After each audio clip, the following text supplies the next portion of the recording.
Good morning, and welcome to the Emerson third quarter 2025 earnings conference call.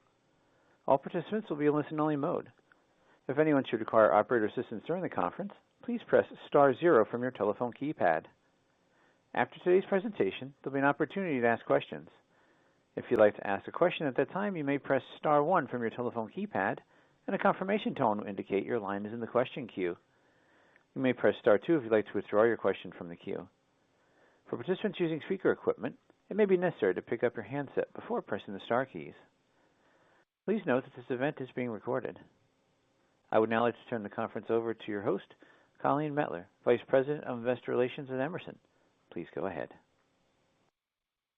Good morning, and thank you for joining Emerson's third quarter 2025 earnings conference call. This morning, I am joined by President and Chief Executive Officer Lal Karsanbhai, Chief Financial Officer Mike Baughman, and Chief Operating Officer Ram Krishnan. As always, I encourage everyone to follow along with the slide presentation, which is available on our website. Please turn to slide 2. This presentation may include forward-looking statements which contain a degree of business risk and uncertainty.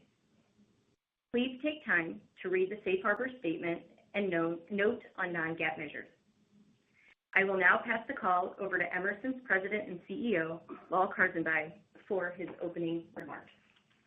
Thank you, Colleen. Good morning, everyone. I would like to begin by thanking the global Emerson teams for delivering yet another strong quarter. With the support of Emerson's board of directors, we are energized by the company we have created with highly differentiated technology, serving a diverse set of industries and customers, and a compelling value creation proposition for investors. Please turn to slide 3. In May, we hosted approximately 3,000 attendees from 51 countries at Emerson Exchange, where we showcased how Emerson is accelerating innovation to lead the future of automation. Innovation is integral to Emerson, and 3 key product developments demonstrate the notable progress we are making to advance our world-class industrial software portfolio. First, we announced a strategic collaboration with TotalEnergies, a significant milestone in realizing Emerson's boundless automation vision with our new enterprise operations platform. Building on a nearly 30-year relationship, Emerson will deploy our industrial data fabric to continuously collect, store, and contextualize millions of real-time data points from TotalEnergies facilities, providing secure and unified access to data across the organization. The digital infrastructure, which also includes Emerson's advanced process control solutions, will enable TotalEnergies to optimize operational performance and accelerate AI implementation. This data fabric technology is foundational for Emerson's enterprise operations platform, the industry's first software-defined, OT-ready digital platform that seamlessly integrates and optimizes industrial operations. Next, we released the Ovation AI-enabled virtual advisor, which is the first Gen AI advisor integrated into a control system for power generation. The Ovation virtual advisor, as part of Ovation 4.0, enables advanced power plant diagnostics using Microsoft Azure OpenAI to increase productivity and operational awareness. This highly differentiated solution is driving strong traction, with over 80% of upcoming modernization projects involving an upgrade to Ovation 4.0. For example, Ovation was selected by Entergy to automate power generation at 2 greenfield combined cycle power plants. Entergy today provides electricity to 3 million customers and is expanding in Texas and Mississippi with 2 754 megawatt generation facilities. Emerson was chosen for our leading technology, local presence, and enterprise scalability across multiple sites. Third, Emerson unveiled Nigel AI Advisor in its market-leading test software. This innovation, the company's first step in integrating test-optimized AI technology into its trusted LabVIEW portfolio, will aid engineers in unlocking the full potential of our world-class software tools to address the increasing complexity of test and measurement across industries like semiconductor, transportation, and electronics. Nigel can analyze, code, and provide recommendations for improvements when developing and executing tests through plain language prompts, enabling engineers to focus on their own innovation and business goals. Please turn to slide 4. Investments in automation continue to drive resilient demand in Emerson's process and hybrid markets as customers seek to modernize and improve their operations. The discrete recovery progressed further, particularly in test and measurement markets. North America, India, and the Middle East and Africa have been strong, and we expect these regions to remain growth drivers with sustained investment across LNG, power, and life sciences. Our industrial software ACV again grew double digits over the prior year and ended the quarter at $1.5 billion. Underlying orders grew 4%, led by test and measurement, up 16%, and with our process and hybrid businesses, again, up mid-single digits. MRO remained strong at 62% of sales, with software and cybersecurity upgrades driving increased activity in long-term service agreements. The dynamic tariff environment persisted, and our exposure was less than expected in the quarter. As the quarter progressed, we decided to ease the scope of surcharges, which meaningfully impacted our third quarter sales growth.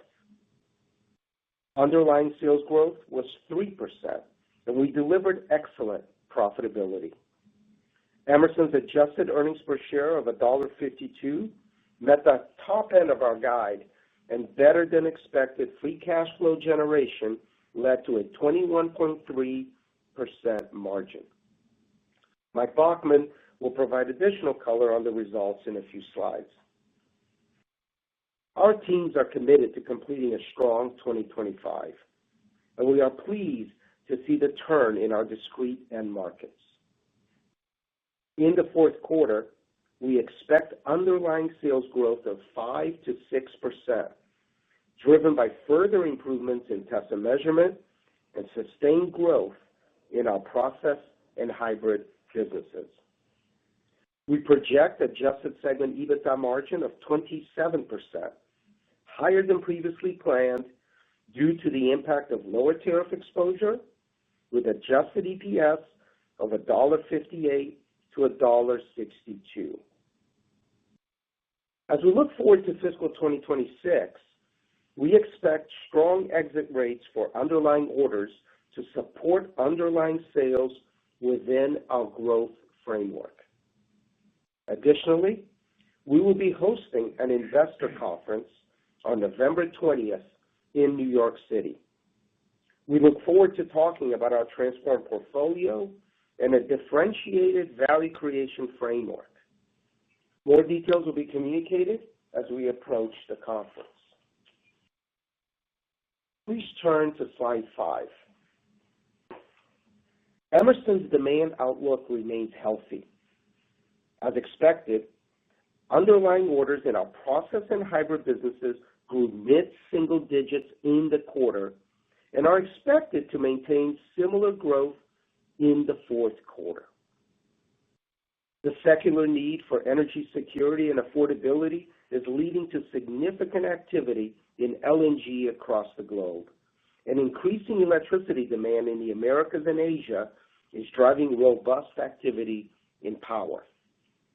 For example, underlying orders in our Ovation business were up 40% in the quarter, and we expect to end the year up over 20%.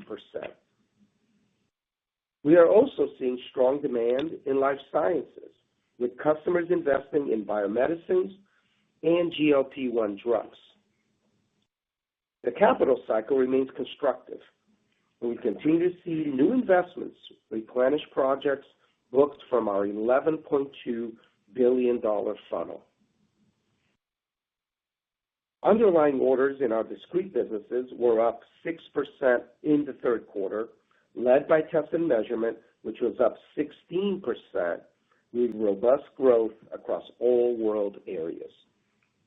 The recovery in these markets is building momentum, and we expect underlying orders growth in test and measurement to approach 20% in the fourth quarter, supporting double-digit order rates in our discrete businesses as we exit the year.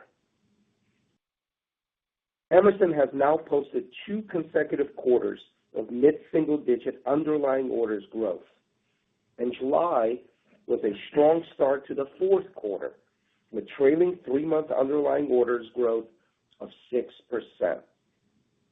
As we exit the year, we expect underlying orders growth between 5 and 7%. Please turn to slide 6. Our view for full year 2025 underlying sales remains similar to what we communicated in the May earnings call. Demand trends are favorable and support our fourth quarter outlook for underlying sales growth to accelerate to 5 to 6%. We expect fourth quarter underlying sales for our process and hybrid businesses in the mid-single digits, driven by global investment in LNG, power, and life sciences. Our discrete businesses are expected to be up double digits in the quarter, reinforced by the recovery in test and measurement, which is expected to be up sharply with growth in the high teens. In the Americas, we expect broad-based strength in North America MRO and greenfield projects. We plan to see growth accelerate in Europe, led by energy security and modernization projects, coupled with recovery in discrete markets. Robust investment is expected to continue in the Middle East, India, and Southeast Asia, and we expect China to be up slightly, supported by power and marine, with improving business fundamentals in test and measurement markets. We continue to see strength in customer adoption of our subscription software and expect double-digit ACV growth for the full year.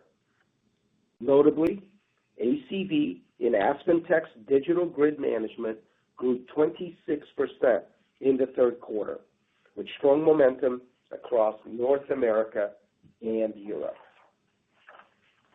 Please turn to slide 7. The tariff environment continues to be dynamic.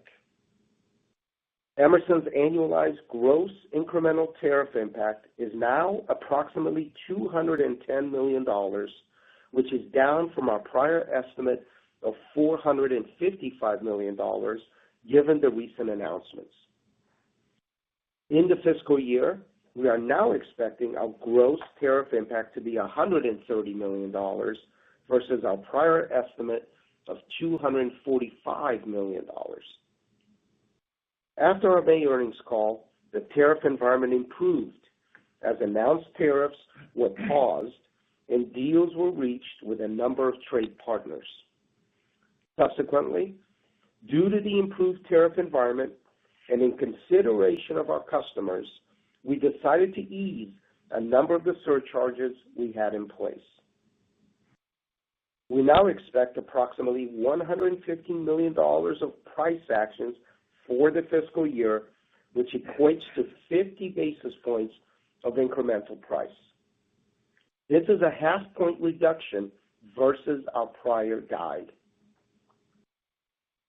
We have implemented all the price actions and supply chain mitigations to completely offset the impact of this exposure. Now, I'll turn the call over to Mike Baughman. Thanks, Lal. Please turn to slide 8, where I will discuss our third quarter financial results. Underlying sales growth was 3%. Growth was led by our resilient process and hybrid businesses, which were up 3.5%, and our discrete businesses collectively turned positive, up 2% year over year. Price contributed 2.5 points in the quarter, less than previously expected due to easing some surcharges. Our sales fell short of guidance, driven primarily by this dynamic. Underlying growth was 7% in the Americas and 2% in Asia and the Middle East and Africa, while Europe was down 7%. Software and control grew 2%, and intelligent devices was up 3%. Backlog increased to $7.6 billion, and our book-to-bill for the quarter was 1. Sequentially, backlog was up 2% in both our process and hybrid and discrete businesses. Adjusted segment EBITDA margin of 27.1% met expectations and was negatively impacted by 40 basis points due to tariffs, which primarily affected profitability in intelligent devices. We had strong profit contributions from software and control, including synergy realization at AspenTech and test and measurement. Operating leverage was 25%, and excluding the impact of tariffs, operating leverage was 38%. Adjusted earnings per share in the quarter of $1.52 grew 6% year over year, and I will discuss this in more depth on the next chart. On a year-to-date basis, adjusted earnings per share of $4.38 is up 9%, with strong operational performance contributing an incremental 45 cents. Finally, Emerson generated better than expected free cash flow of $970 million, resulting in a margin of 21.3%. The cash flow performance was led by higher earnings and improvements in working capital. Year-to-date, free cash flow is up 20% versus the prior year and at a margin of 18%. Please turn to slide 9. Emerson executed well again in Q3. Operations added 9 cents versus the prior year adjusted earnings per share of $1.43. Software and control added 6 cents, and intelligent devices added 3 cents. The AspenTech buy-in was slightly accretive in the quarter, driven by synergy realization. Non-operating items netted to 0, as share count and other favorability offset a 2-penny headwind from FX and a 2-penny headwind from pension. Overall, adjusted EPS grew 6% year on year to $1.52. Please turn to slide 10 for additional details on our fourth quarter and full year 2025 guidance. We expect fourth quarter underlying sales growth of 5 to 6%, supported by meaningful acceleration in test and measurement, sustained healthy pace of business in our process and hybrid businesses, a strong backlog position as we enter the quarter, and expected incremental tariff-related revenue. Adjusted segment EBITDA is expected to be approximately 27%, up 80 basis points over the prior year, with operating leverage of approximately 40%. With this, we expect to land adjusted earnings per share between $1.58 and $1.62, a strong year-over-year growth of 7 to 10%. For the full year, we expect underlying sales to be up approximately 3.5%. Price is now expected to contribute approximately 2.5 points of growth versus 3 points in the prior guide due to decreased tariff exposure resulting in lower surcharges. We are increasing adjusted segment EBITDA margin guidance to approximately 27.5% with operating leverage of approximately 70%. Adjusted EPS is increased at the midpoint to approximately $6 per share. Free cash flow was also increased to approximately $3.2 billion, resulting in a margin of approximately 18%, which includes $200 million of transaction-related headwinds. With that, we will now turn the call over to the operator for Q&A. Thank you. At this time, we'll be conducting a question and answer session. If you'd like to ask a question, you may press star 1 from your telephone keypad, and a confirmation tone will indicate your line is in the question queue. You may press star 2 if you'd like to withdraw your question from the queue. For participants that are using speaker equipment, it may be necessary to pick up the handset before pressing the star keys. One moment, please, for our first question. Thank you. And the first question is from the line of Jeff Sprague with Vertical Research Partners. Please proceed with your question. Hey, thank you. Good morning, everyone. Good morning, Jeff. Good morning. Hey, I thought you were going with Jeffrey for the AI advisor. Just kidding.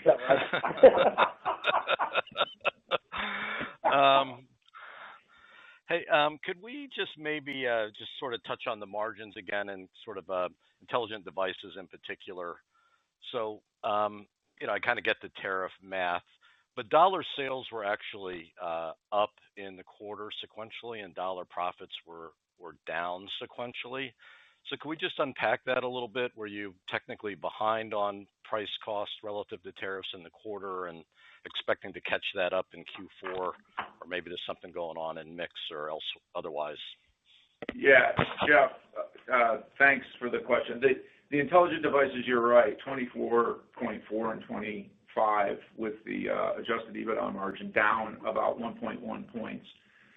And there was a meaningful impact of tariffs, which we expected, but there was also a meaningful impact with FX included in there that really wasn't expected, that drove that down. When you take those two out, it's up 20 basis points. The other thing to bear in mind is that the tariffs largely hit that group. There isn't nearly as much tariffs in control systems and software, so that's where you see all of that tariff math reading through for the most part. There's some in the other, but it's primarily there. So the unexpected piece was the FX, which is FX, to be clear, of balance sheet exposures that then get marked to market, and that is in the segment EBITDA margins. Yeah, great. Thanks for clarifying that. Yeah, I was surprised FX was a headwind on that bridge, given you got a translation positive, but the hedge is working through. Understood. Yeah. And then maybe just on test and measurement, the inflection that you're seeing there, how would you kind of characterize, vertical markets that might be driving that? Is it broad-based? Is it concentrated in a few areas? If there's any geographic color to add, be interested in that also. Yeah, no, I'll comment, Jeff, and I'll let Ram add as well. No, we saw a very broad-based recovery across all segments and all world areas in test and measurement. I'll suggest that the most encouraging segment recovery has been in the portfolio business, which is the vast array of thousands of customers with a diversified end market basis, and gives us the best indication of the recovery in the market. But in addition to that, aerospace defense continued to remain strong, as it has been for a number of quarters now. But the recovery in semiconductor and, of course, easy comparisons in automotive made it possible to have a positive order number across all four of the segments. Ron? Yeah, and just to add to that, from a world area or region of the world perspective, Asia being the strongest, they went down first, so they're recovering, rebounding very strong.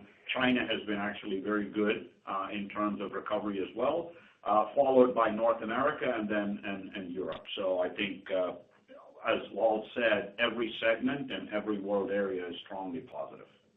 That's great to hear. Thanks. I'll leave it there. Thank you, Jeff. The next question is from the line of Steve Tusa with J.P. Morgan. Please proceed with your question. Hi, good morning. Good morning, Steve. Can you just maybe talk about how you saw the quarter play out? I think you guys said the orders in April were up 7, and I think you may have exited at a bit of a lower rate. Maybe May was weak and June came back. Just maybe some color on how these orders trended in May and June. Yeah, we felt strongly about that mid-single-digit exit rate that we talked about at the beginning of the quarter. And there were some puts and takes as we went through in terms of timing, Steve, which you always have on some of the orders. You can see some of it slipped into July. Some of it might have been pulled forward on some just large capital bookings. What remained very consistent throughout the quarter was our MRO bookings.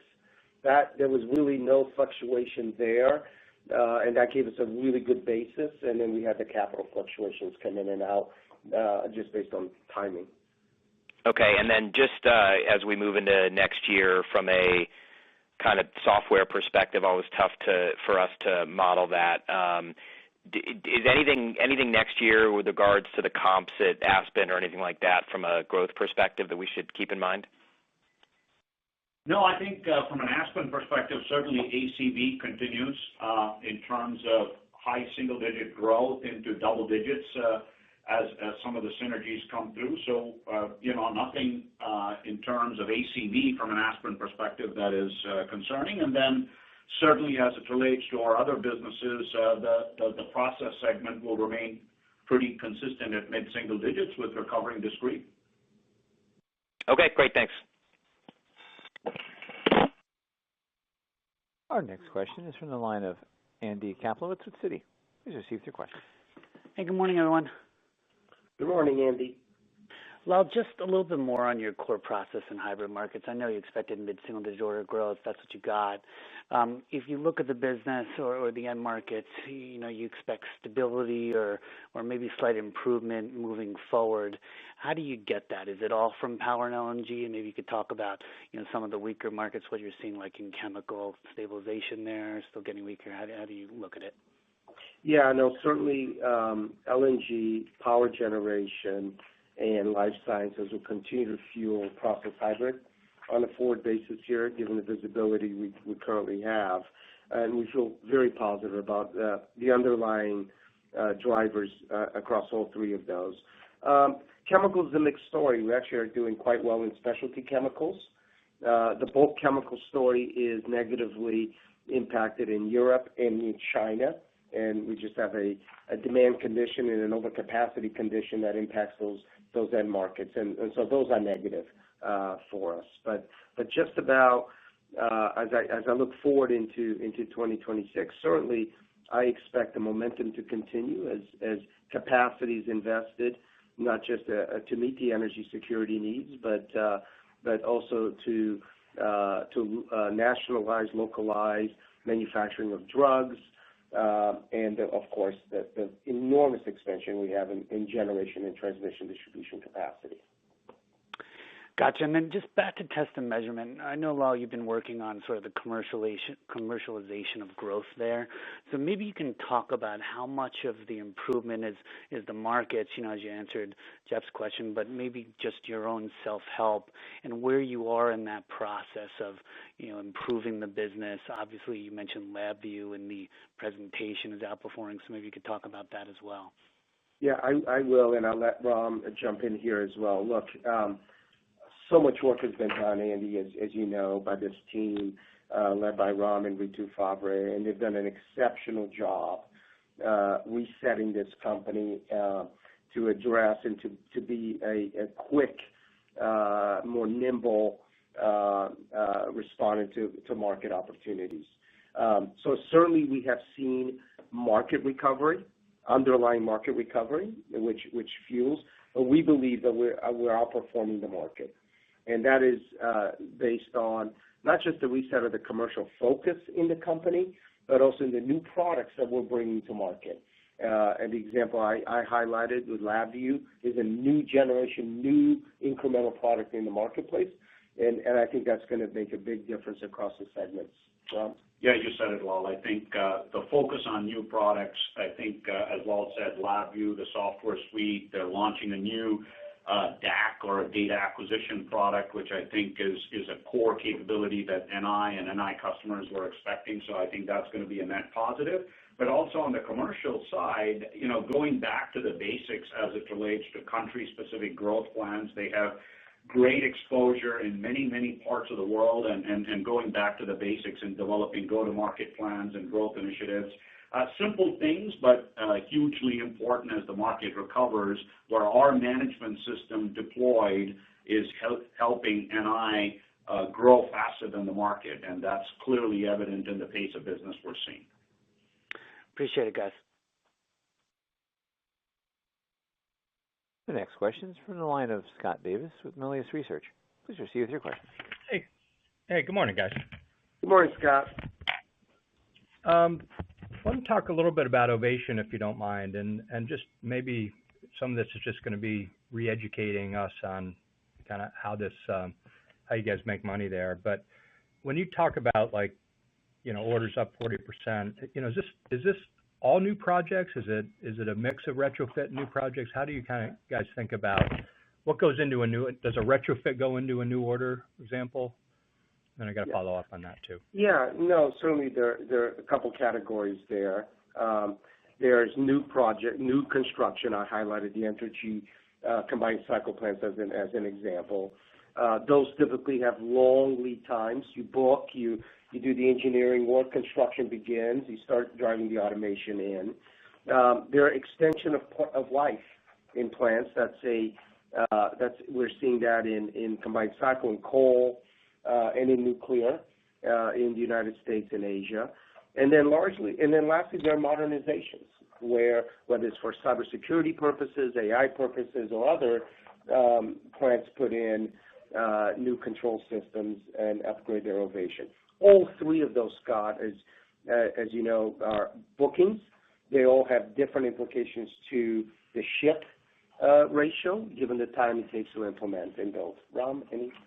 Yeah, you said it. I think traditionally the power industry for us has been one of competitive displacement. As you know, greenfield opportunities have really picked up in the recent past, but over the years we've owned this, it was a competitive displacement story. But what is certainly a net positive for us is the greenfield capacity investment in combined cycle happening in the U.S. to fuel the power needs for the data centers, but certainly markets like China as well. There's significant level of greenfield activity, and we're capitalizing on that with the technology position we have in Ovation. So all three aspects of the business, greenfield, modernizations, as well as continued MRO and competitive displacement, is fueling the order growth, which will convert to sales over the next couple of years.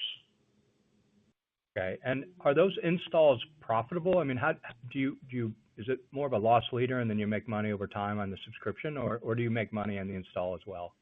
We make money on the install. We make more money on the aftermarket. It's the standard formula we've described in the past. I mean, obviously there's a margin delta between when we win the project, greenfield and modernization, and then ongoing MRO is a very profitable revenue stream.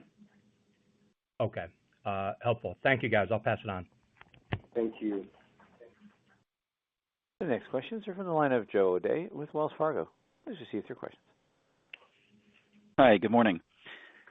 Good morning. Can you talk through control systems and software a little bit? We saw really good organic growth there last quarter.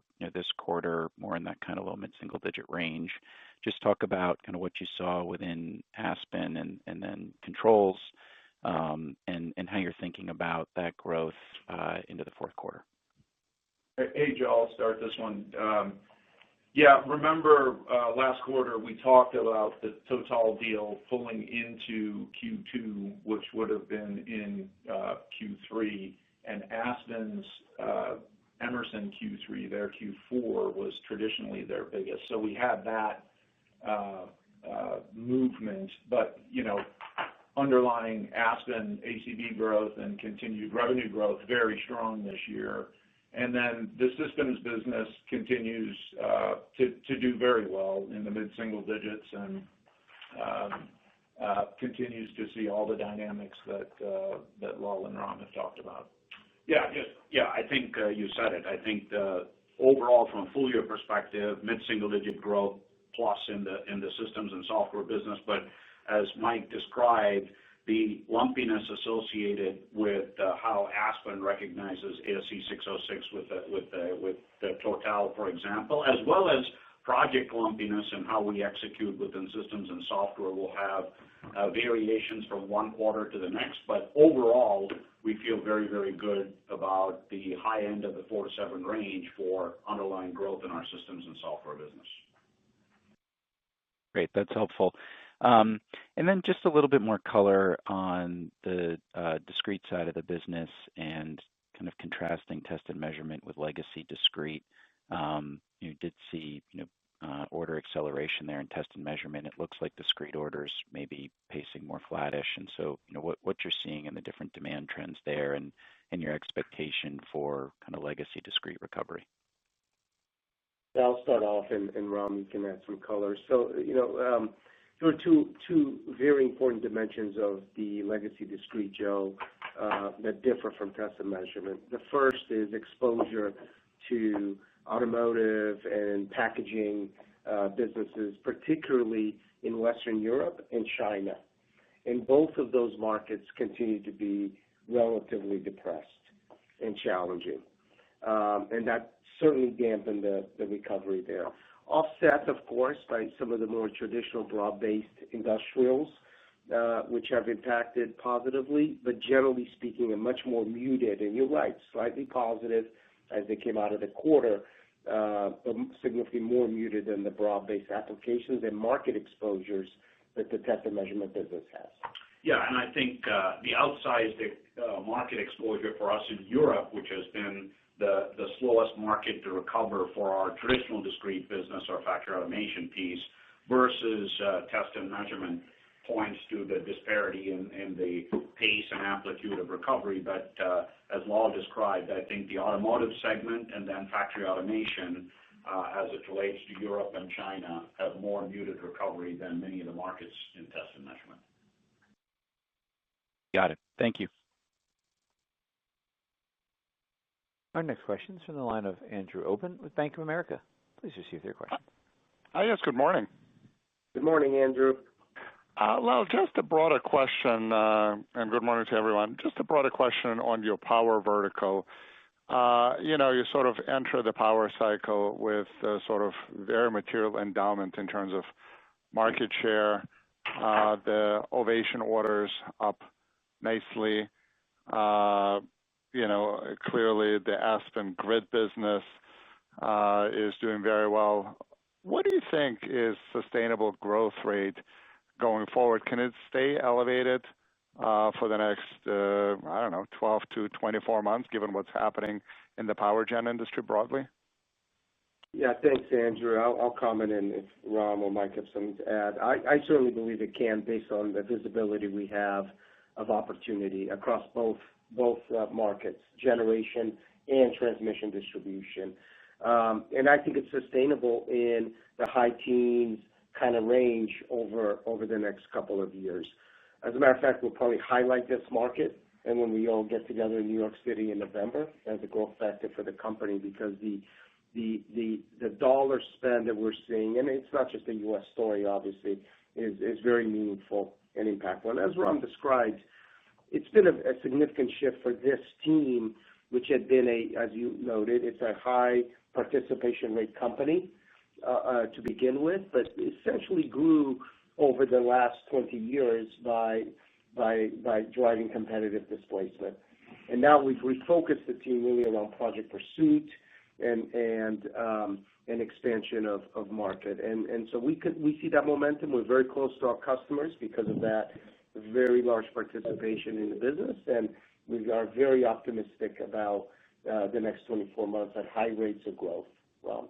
Yeah, and to add to that, our customer intimacy in this business is very high, and based on, Bob Yeager, who runs this business, has great relationships with a lot of the major power companies here in the U.S. And certainly I think their plans for continued investment in capacity expansion in combined cycle, and then certainly the digital grid management space on the T&D side supports an investment cycle that goes well beyond 2 years. Now, obviously, you can't call well beyond 2 years, but certainly for the next 2 years, we feel that the funnel is very, very strong on both sides, both generation as well as transmission and distribution, and so we expect these type of growth rates to continue. Excellent.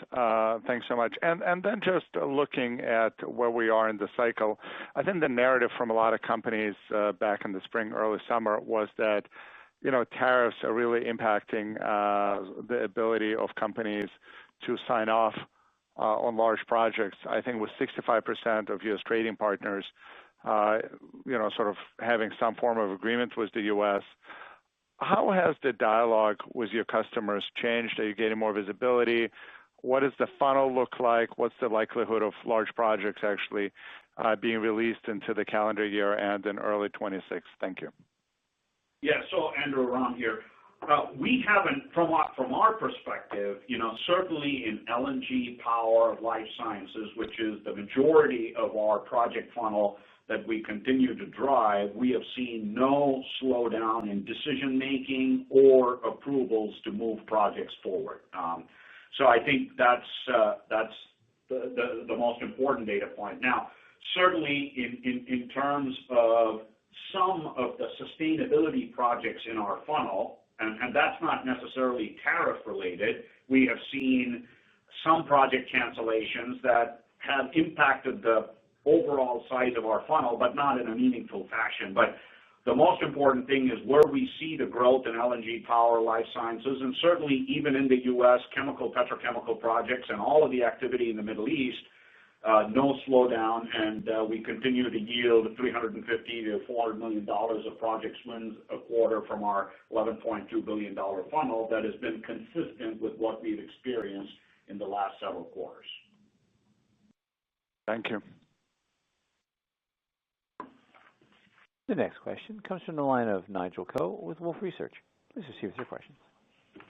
Oh, thanks. Good morning. And for the avoidance of doubt, this is not the chatbot. This is the real person. Yeah, Nigel. We honored you with that. There you go. It's great. I hope it's got a British accent. Okay. So look, I think that when we you've talked about the order push out. So I just thought maybe we could just double click into sort of the second half order rates. It looks to be mid-singles. I think you were pointing to high single-digit order rates in the second half of the year. So just wondering if you maybe just double-click into where you've seen some of the push-outs. I'm guessing some of the energy transition projects have either canceled or pushed out. And then maybe talk about the North American greenfields. Clearly power and some of the other verticals you talked about. But I'm wondering, are we starting to see some of these reshoring announcements bearing fruit in terms of orders? Yeah, so first of all, I did not talk about order push-outs, Nigel. That was not one of the elements that we experienced in the quarter. There were dynamics around timing of bookings. Some came earlier in the quarter, some came in July, but we didn't see any dimension of push-outs on bookings on capital. And as I mentioned in a prior comment, the MRO activity and booking pace on MRO, which is, as you know, 62% of the business, was very steady throughout the quarter. Ram, any comment? Why don't you comment on the greenfields? Yeah, I think the greenfields which is LNG greenfields, power greenfield, life sciences greenfield, and even activity in chemical and ethylene and methanol continue to be positive for us in North America. So no push-outs, no slowdowns there. I think you may have picked up on the point. In terms of our funnel, we've seen some moves in sustainability and decarbonization projects in the funnel, but these are not in the quarter or near-term type projects. So that was maybe the commentary you picked up. But in terms of greenfield activity, we stay very, very positive on the movement of these projects in North America. Yeah, sorry about that. The chatbot gave me the wrong information there. So, and then moving on to the discrete automation, the discrete and test measurement outlook. Clearly we're hitting some really deeply favorable comps here. So we've got a mathematical uplift on comps, but are we seeing a genuine increase in investment from your customers? So that's the first part of my second question. And this just touch on this FX pinch to margins. Do you think that's going to be a factor in 4Q as well? I'll take the second part of that, Nigel. We are not planning for the FX pinch on margins in the fourth quarter. Yeah, and in terms of the discrete markets, I mean, for us, obviously, the test and measurement growth rates certainly drove a majority of the discrete recovery in terms of momentum, and certainly many markets within test and measurement is an inflection. For example, our largest single market is aerospace and defense, and that will see, and as per the recent announcement, continued momentum in spending across the globe, certainly in Europe and North America where we have the best presence. So certainly that's an inflection. Semiconductors, both RF and mixed signal, which is where we play, there'll be validation investment, R&D investment, as well as capacity investment. And then the broad-based T&M recovery is more a sign of markets getting more confident about the pace of investments and our distributors and integrators restocking on NI. So, I would say many parts of our discrete market have inflection points and sustained recovery. But certainly the ones we're watching are factory automation investments out of Germany and China, where we haven't seen sustained inflection yet. That's great. Thank you. The next question is from the line of Deane Dray with RBC Capital Markets. Please proceed with your questions. Thank you. Good morning, everyone. Good morning, Dean. Hey, when we were at the Emerson Exchange in San Antonio, we saw that demo of Ovation AI. And just remind us, is this still in beta test? Has it been launched? And it was interesting, the first application, I guess it's not surprising, is power gen. What's the plan for the rollout for other applications? Yeah, no, I noted that on slide 3, Dean, that Ovation Virtual Advisor has been launched, and it's integrated in Ovation 4.0. So that's out in the marketplace, and it's off to a very good looking start already. I give an example also of Entergy, which is building 2 combined cycle 754 megawatt power plants, Mississippi and Texas, and they're using the technology. So there's a really good customer adoption there already on that product that you saw as a demo. Good to hear. And then in your queue this morning, there's a reference to the One Big Beautiful Bill, talking about the accelerated depreciation, that you're saying it would not be a meaningful impact for Emerson. Can you just clarify, is that a reference to your own CapEx?